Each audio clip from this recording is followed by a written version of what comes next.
Here's a little plant pot DIY made of concrete. It's time to take this mold off. That's a plastic plant container. I liked it because it had a little bit of a vase shape to it and it looks like it'll slide off easily. The concrete directions say 28 days dry time, but it's been 42 days for this, so it's time. The inside is 4 inches deep and 5 inches wide.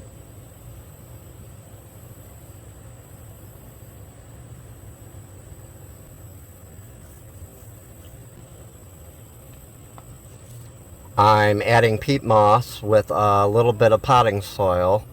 It will get a lot bigger this month, and then I'll add straight potting mix when it gets transferred to a bigger pot. Next are spider plants. These babies, or spiderettes, will grow roots in a couple of days, so I keep the soil wet for about 2 weeks, giving them a good chance to root in. This concrete plant pot doesn't have a drain hole, but it's okay because I usually put spider plants in them and they can handle the water, and I kind of know how much water to give them. With this plastic container that I use as a mold, I've used it to make a few pedestals to put here and there. You can make it with or without a hole, and if you do, you can just turn them over. Thanks for watching, and I will see you next time.